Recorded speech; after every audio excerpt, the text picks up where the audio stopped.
Hey guys, it's Tyler Strike, founder and owner of Tennis by Tyler, and today we are going to be talking about the reasons why you are missing your ground strokes. I teach over 1,000 lessons online and in person per year, and these are the main reasons why players of all levels and all ages are missing their ground strokes. So I hope with this video, if you watch this, you will see how people miss and why they miss, and you can fix them, right? So the first thing is, why a lot of people miss their ground strokes, their forehand and their backhand, is because of their body. It is essential to get body control. It's essential to keep control of your body. What too many players do is that they hit and they raise their body. They're thinking you want to explode, right? Explode from your legs, but they explode up. They raise their chest and the ball flies long. Let me demonstrate, right? So they're going to hit and they raise, right? They hit and their chest is going up. One more. I hit, my chest is going up, right? I lose control of the ball goes out long. How do we make sure this doesn't happen, right? When you're doing that, if you raise your chest and you spray it long, my chest is facing upward. I want you to pretend that I have a laser shining from my chest, right? A laser shining this way from my chest, right? When I hit, what a lot of players do is their laser is shining up, right?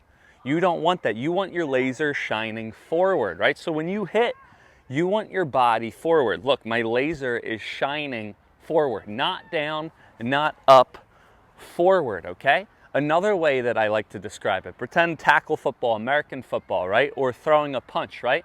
Any type of contact sport. When you make contact, if I'm tackling someone, and I am nowhere near a football player, right? I play tennis, but if you tackle someone, you want to go forward. If I tackle someone and I try to tackle them and I'm going like this, I'm going to get flattened out like a pancake, right? Any type of contact with a ball, with a person, you want to make sure that you are going forward and not up. The second reason why your balls are going long and you're hitting the balls out is because their strings are open. This is a key tip for a forehand and backhand, easy and simple to fix, right? When they make contact, their strings are open. When my strings are open, the ball is going to fly super long. Same thing for backhand. When my strings are open, the ball is going to fly long. It's going to hit and fly up in there. So look, strings are open, it's going to hit and fly up in there. So what you need to make sure that you do is you always make sure that your strings are tilted downward. You want your strings closed, the racket face tilted downward. You never want that racket face open. So watch this. If I just tilt my racket face downward and I swing, now the ball is going to go in. Hopefully I gotta get under it somewhere. There we are. So by tilting your strings down, it will make the ball go in. Now I have a lot of players that they do tilt their strings down prior to contact, but then what they do is their ball still goes long, right?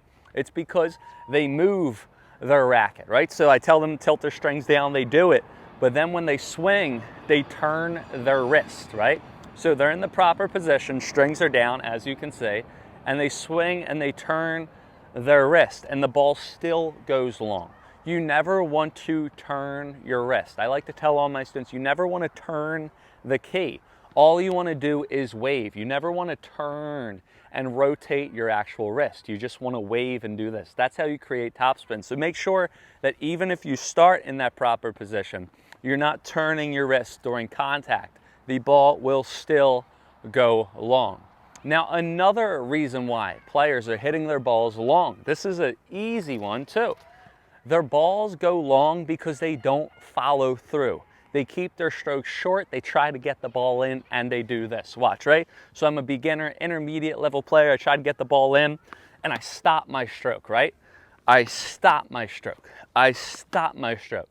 Guys, my favorite quote in tennis is, in tennis to gain control, you have to give up control. The more you let go, the better your shots will be. Once again, in tennis to gain control, you have to give up control. The more you let go, the better your shots will be. So instead of keeping your swings super short, trying to get control, right? You have to give up control and let that racket go all the way across your body. And that's why I'm so big, if you guys see in my other videos with the finish, the elbow tip, the watch tip, follow through. Same thing for the one-handed backhand, right? Instead of, when I stop, the ball's going to go long, right? I have to let that racket go all the way to get that ball in. Same thing for two-hand. Instead of stop, I have to let that ball go all the way, or let the racket go all the way across my body, and that ball will go in, okay? So let that racket go. Don't keep your stroke short. Keep it long, right? If you think of a music, right? Music notes, right? You don't want a staccato note. You don't want a dot, right? You don't want a dot, dot, not like a volley.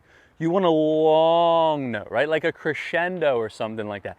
Make it as long as possible. So if you hit a lot of balls out and you guys want to make sure that you get more in, right?